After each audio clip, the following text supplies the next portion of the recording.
Welcome back to the Nafeesa Dangor Show. And it's definitely been a very interesting afternoon of education and enticement into better spaces and places.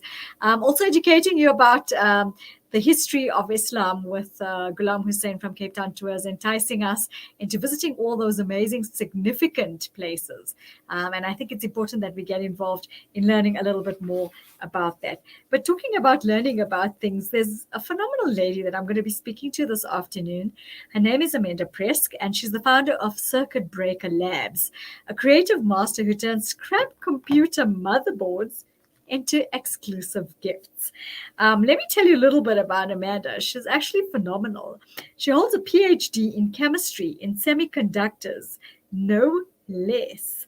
And while she no longer practices in a chemistry lab, she's taken it to a very, very different environment. And we're going to be talking to her about her current laboratory. Now, the reason I didn't bring it up is because I wanted you to join us this afternoon and experience with us what it is that Amanda is actually doing. So let's connect up with her. Very good afternoon to you, Amanda. Thank you so much for joining us here on the Nafeesa Dangor Show. It's always exciting to join people like yourself that are so innovative and creative. So thank you so much for taking the time out to join us all the way down here in South Africa. We really appreciate it. Thank you. Talk to us a little bit about yourself. It's interesting to see that you hold a PhD in chemistry, especially with semiconductors. And then now you've changed yourself into a very different space from where you were. So let's talk about firstly, your degree, what you've studied, what it has meant for you, and then we can pen out your journey. Sure. So I started off going to college for sciences because it was highly encouraged over going to art school. And I chose a college close to my hometown that had elements of science, engineering, and a very large arts program. And that was intentional because I didn't want to not do art. So what I ended up doing was taking all my science and math classes during the day, and then I took night classes for mixed media and jewelry making and all these other aspects of creative 2- and 3-dimensional art processes that I was still very much interested in. At the time, it was more of a hobby. I was still making and selling jewelry that I was making on the side to get through college. But then in the U.S., and I guess it kind of ran around the world a little bit, 2007, 2008, our markets crashed drastically. And that was right around the time I was looking for a job. And the prospects weren't great. So I thought maybe going to grad school would be the solution. It would be a 5 to 6 year program. By the time I was done and had a PhD, things would presumably look a lot better. So chemistry works really well for me. I think it's all sciences are creative to a degree, but chemistry is so hands-on. You can physically see and measure what you're creating. And the chemistry I wound up doing was building crystals that had these really amazing properties. They're used to make solar panels and televisions and generate electricity and do all these crazy, awesome things. And that really, really appealed to me. So I had actually gone to a talk of my future boss, and he just reeled me right in, and I was hooked on what he was doing. So I joined his lab and got a PhD in semiconductor nanocrystal synthesis. Wow, that's absolutely amazing. So you've taken this nanocrystals, and are you now using it in your business at the moment? I wish I could. The work I typically did was using lead selenide, neither of which you'd want to handle in normal day-to-day life. So I have to leave those crystals in the lab and trade it for more safe procedures.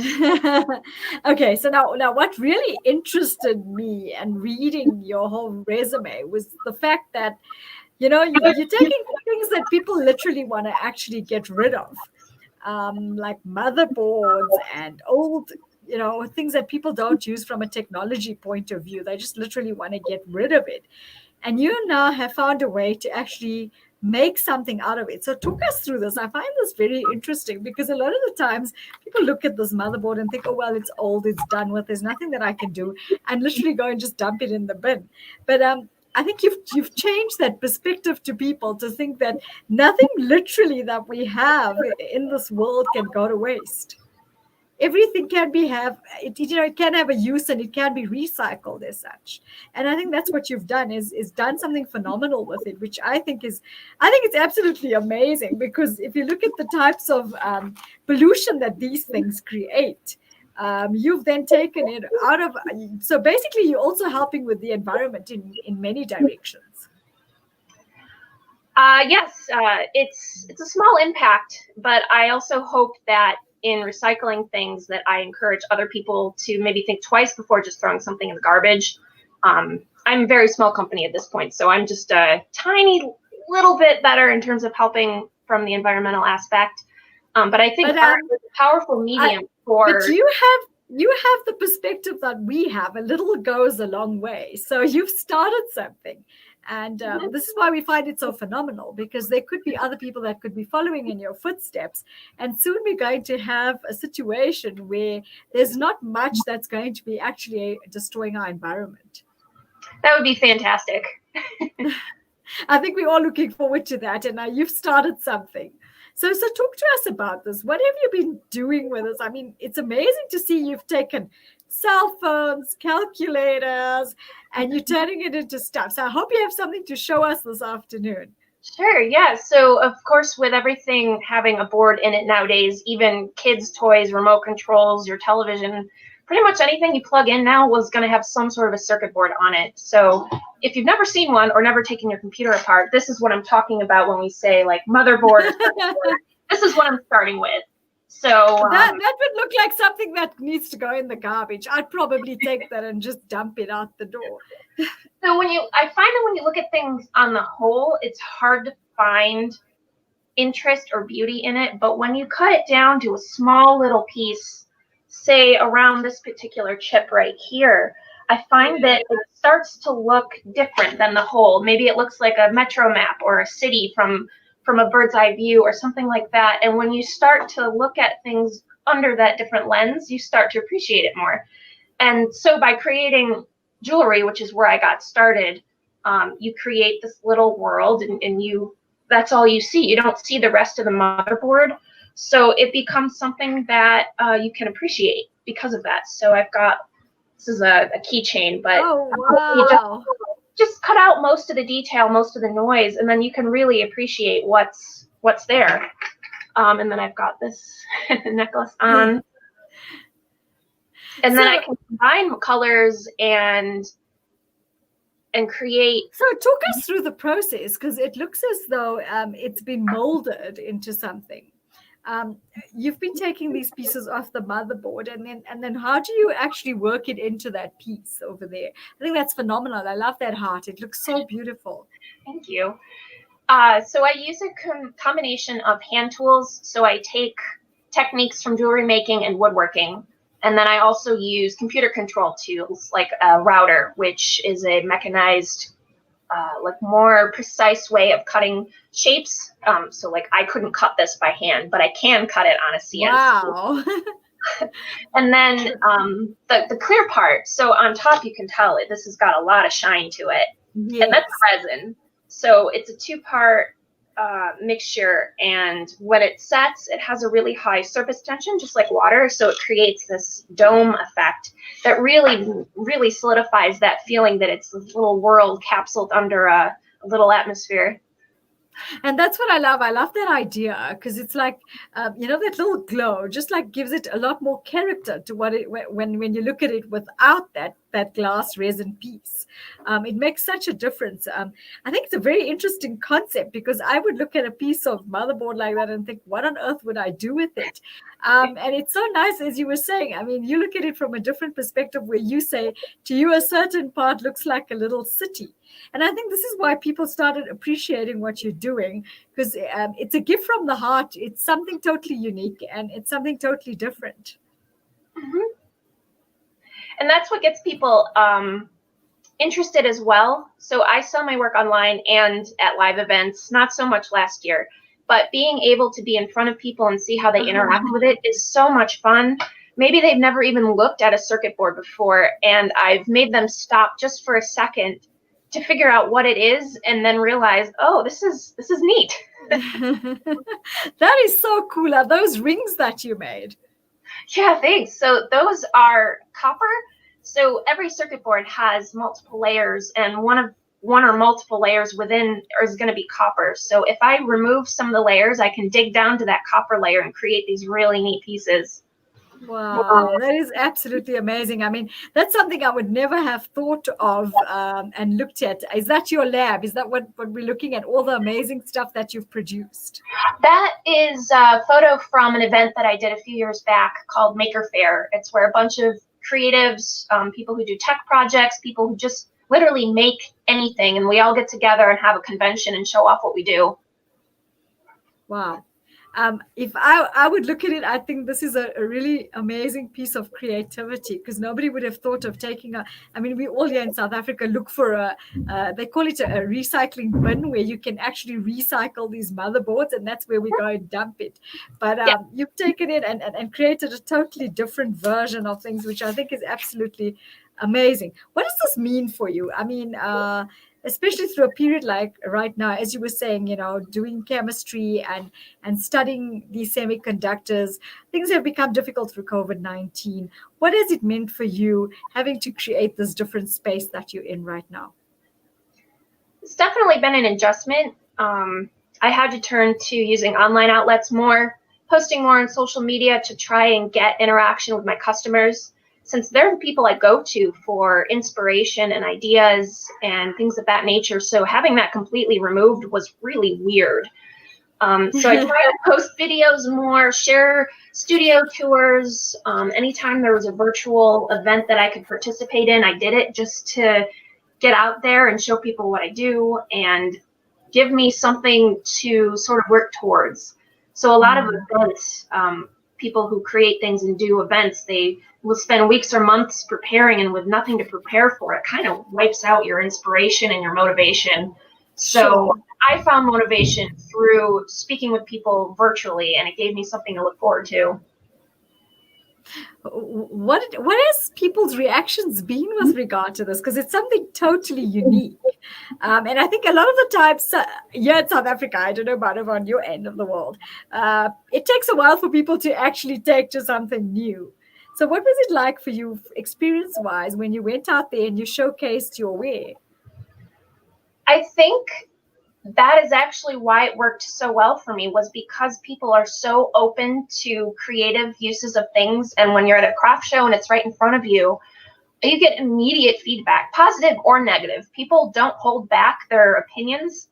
And even if they do, they're still showing some sort of facial expression that I can read, whether it's disgust or confusion or interest or excitement. And that initial reaction, though, tended to be overwhelmingly positive, which indicated to me that people were interested in this and that I should continue digging into it, developing new products, refining my process, going out more, and showing people what I do. So what have you been doing now besides online? Have you still been creating your masterpieces? That's what I'm going to call them throughout this period. Have you still kept your should we say, I'm going to call it your jewelry lab going? Yes, the jewelry lab has kept going.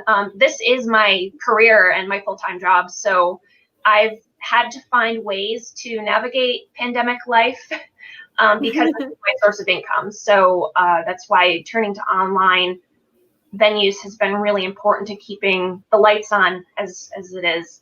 But it also, creating is the center of what makes me happy and what makes me me. So I can't not make things. So what I have found, though, is it has given me more time in the studio, which means I'm not rushing as much from event to event or flying to events or being tied up in other things, which means I have more time to come up with new ideas and create new things, which has been really nice. It's nice to see that a person that's in your creative space, I mean, coming out of a PhD in chemistry, going into jewelry is two different ends of the world. But having to use what you know to create something as phenomenal as this, and I'm looking at these pieces, each one is so unique and so beautiful. You would never have thought that had actually come out of a motherboard. I absolutely love them, Amanda. They're absolutely amazing. Thank you. And I want to add a note based on what you just said, that it does seem like jewelry making and chemistry are on our complete opposite sides of things, especially throwing a PhD into the mix. But there's so much that I learned through the PhD process that really equipped me for being able to do this. So a lot of people call the PhD process learning how to learn. So what it really trained me to do was how to find patterns in complex information, how to talk about it, how to research things that I don't know. So in running a business, that really helps because I can find trends in maybe things I've created. I'm not sure if people like it. If I just look at the numbers, I can start to find patterns in what's making sense and what people are responding to. It also means that if I'm having trouble figuring something out, my brain is wired to try different scenarios, basically setting up experiments and then see which ones work out the best. So they're very opposite, but also very much the same. And science requires an awful lot of creativity, especially if you work in a department that doesn't have a lot of money for equipment or tools. You've got to get awfully creative to figure out how to use what you have to get the data that you need. And a shoestring budget for a business is the same thing. Is it an expensive business, or have you found that this has been such an effective business for you in the sense that you're taking waste material, making something out of it, and turning it into something exclusive? I think like any business, I have tons of expenses. Even the circuit boards themselves, they may be considered trash, but they do have a scrap value. So even that isn't free. So I still have materials and tools, electricity requirements, business licenses, taxes, all that stuff is all there. Yeah. There was a pickup a few seconds ago with you and some kids. That looked really interesting. Talk us through that. That was a lot of fun. That was back when I was in grad school, and it was for a program that was intended to diversify the graduate school experience with an emphasis on solar energy. So bear with me here. What that meant was that it was a government-funded grant, and the point was for our specific grant to have us take classes outside our discipline. So I took science communication, energy policy, energy system information, marketing, economics. So what we were trying to learn was how does energy fit into the whole world. So we're stuck in our labs. We're making energy-based products. I was making solar cells, but that's not enough to fully understand what's happening around the world. So by doing this program, we interacted with people across other departments. It inspired cooperation and coordination, collaboration, continue with the C's here, and just talking with people with experiences very different from our own. And one of the other aspects of that project was going to Ghana to the technical schools there and teaching students how to build solar panels. Wow, so that they could be energy independent, not just give them panels, but show them how to make it so that then they're not dependent on anyone for electricity. It's so nice to see that empowerment happening, because this is what we always believe in is, when you educate somebody, you empower them and they can then use that to move themselves forward. And that's exactly what you've done as far as that project was concerned. So I'd like to commend you on that. Where to from here? Sorry, where to from here? What do you see yourself doing in the future and taking this business to another level? There's two things that I really want to accomplish within the next 5 years. Pandemic, not whatever. But one of them is I want to more thoroughly develop the outreach arm of my business. So I want to do more to involve kids in the process. So making jewelry is not a safe thing. I have to wear a lot of personal protective equipment and make sure that I'm not contaminating my skin or my lungs, because a lot of older circuit boards contain materials that you do not want in your system. So that part isn't a thing that I can really teach or show people, because it's not safe for the normal person who doesn't know what they're getting into. However, there is an educational aspect to giving a kid a screwdriver and a hammer and saying, take this apart, see how it's laid out, see what it does, see where chords lead, and that process of exploration and discovery can really get kids interested in fixing or science and technology, or even just being creative, like problem solving. And so I want to work with e-waste companies locally and create these events where we can combine electronics recycling education along with a fun aspect for kids to learn a little bit more about it, but with like a more not so serious, like here are the facts and figures, but go to town taking this apart and learn from it. And I think that's so phenomenal, because the thing is, you're taking what you're learning and you're going out and empowering, little young people who are definitely the future of your country. And it's great to see that you're using what you know, your knowledge, and imparting it to others. I think that's such a selfless project. And a lot of fun too. So everyone benefits. I'd also really love, I'm in the Washington, D.C. area, so I'd love to open up a shop downtown where I can have a permanent location, because right now I'm working out of a studio and setting up at events that are very temporary. And I'd love a permanent space where people could come in and experience basically science art. I would agree with you, definitely. What message would you like to leave us with this afternoon? Well, I guess two things. One is don't throw it away. Figure out if you can recycle it, if you can fix it, if you can reuse it, if you can give it to someone else before you throw it away. And also find creativity everywhere. I think people think this is trash, but I can turn it into something neat. I think you can do that with a lot of different things if you just put the right mindset on. I agree. I'd say learn from Amanda and follow in her footsteps. I think it's a phenomenal thing. We want to thank you for joining us this afternoon. You've definitely got us thinking on how we could, should we say, re-look at waste and see the type of value it has. A lot of the times we look at it as something that just needs to be gotten rid of. But you've taught us something very different this afternoon. And we want to thank you so much for joining us. And of course, we wish you all the best for the future. And do stay safe during this very difficult period. And we hope that you overcome it and that your business grows and you stay safe, because trust me, it's quite bad out there. Great. Thank you so much for having me. The pleasure was only ours, and have a lovely time out in Washington, D.C. We look forward to chatting to you on your journey real soon once again, and catching up with you and see where you've headed to in a few months. Thank you so much, Amanda. Have a lovely day, and you stay safe. That was Amanda Preske, definitely giving us a different version of what to do with our old motherboards, computers, and cell phones. Instead of dumping it, there's definitely something we can do with it. So we've learned a lot this afternoon from an education point of view. And as you can see, she's made a lovely key holder, rings. There's so many things happening there. And it's nice to see the creativity happening, to see taking a PhD and using it to take this. I mean, cutting a motherboard apart, I don't think is something as simplistic as we're seeing from the pictures. So it goes to show creativity, imagination, and of course, a lot of hard work is key. This afternoon, there's something that I want to leave you with. I know a lot of us are going through a very, very difficult period right now. Still COVID period. There's lots of challenges that we're all facing.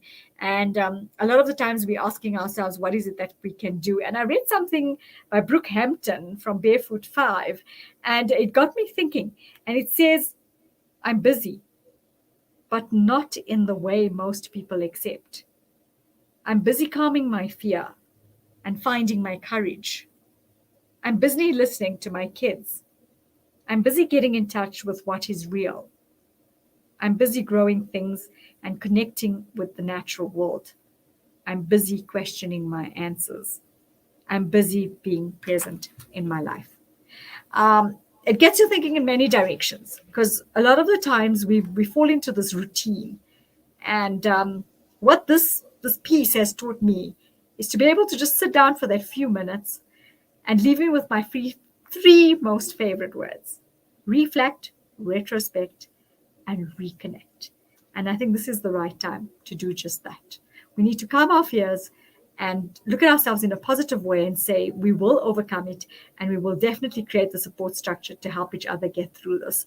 So from myself and the team, we want to thank you for joining us this afternoon in order to be able to educate you in different directions. And do join us tomorrow afternoon between 2 and 4 for another and thrilling and enticing segment of the Nafeesa Dangor Show. From myself and the team, we wish you a lovely one. Assalamu alaikum wa rahmatullahi wa barakatuh.